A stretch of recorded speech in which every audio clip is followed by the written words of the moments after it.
به نام خدا. به آشپزخانه ملحت خوش آمدین دوستای عزیز. امروز ما میخوایم براتون دونات آماده کنم. دونات یک شیرینی بین المللی است که در اکثر کشورهای آسیایی، اروپایی، آمریکایی عمومیت داره، استفاده میکنن چون نزدیکی عید است. از خاطر خواستم براتون شیرینی آماده کنم و مواد لازم خودم میگم. مواد لازم ما عبارت از 4 گیلاس آرد است که 300 گرم میشه تقریبا، و همچنان 1 گیلاس شیر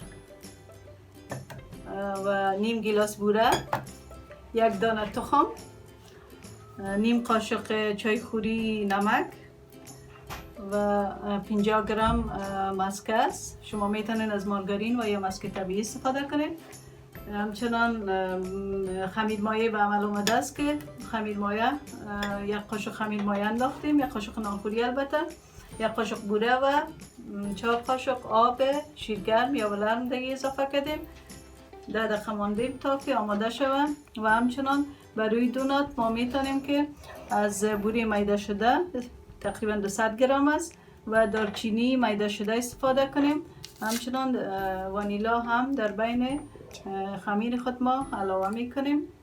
حالا ما میخوایم که دونات خود خمیرش آماده کنیم. ابتدا تخم مرغ مشکنانیم، بعد مسکه یا کدی ذوب شده یا مسک طبیعی یا مارگارین میتونیم استفاده کنیم، شیر ولرم یا شیرگرم، خمیر مایه به عمل آمده و نیم گیلاس بوره را اضافه میکنیم. اینا را اول با هم میکس میکنیم، قطع میکنیم.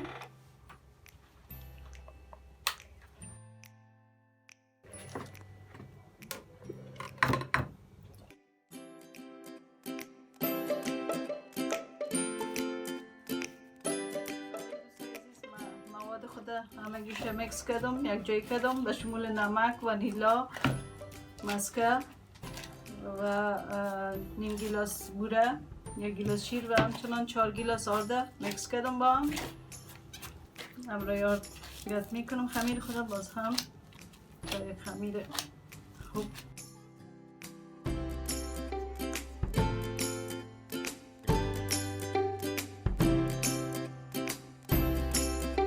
دوستای عزیز، آلودی خمیر با پلاستیک میپیچانیم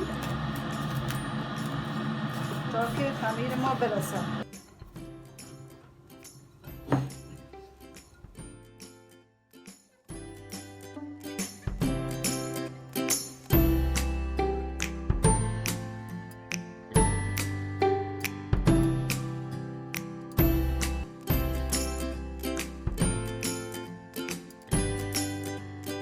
قالبای خود هم سراخ میکنیم.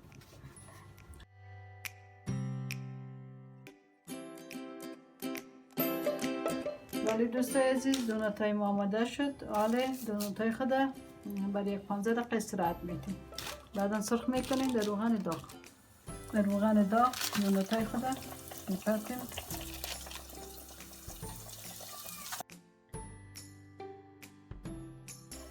دوناتای ما سرخ شده میره و بر روی کاغذ میپرتیم تا که روغنش به خود جذب کنه. دوستای عزیز، دوناتای ما سرخ شد، آماده شد و حال ما دوناتای خود که یک کم یخ شده در بین پودر شکر یعنی میده شکر میتونین که حتی از دارچین هم استفاده کنیم برویش، همراه پودر شکر، همراه شکر میده شده از دارچین هم میتونیم استفاده کنیم و همچنان میتونیم کاکائو درست کنیم. حالا میتونیم که ما از این ساس کاکائو هم برویش استفاده کنیم.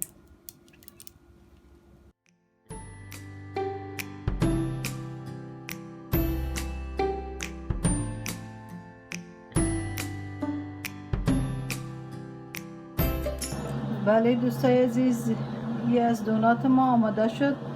امیدوار هستم خوشتان آمده باشه و تهیه کنین، پخته کنین، نوش جان کنین و ویدیوی مرا لایک و کانال مرا سابسکرایب کنین. تشکر از شما. خداحافظ.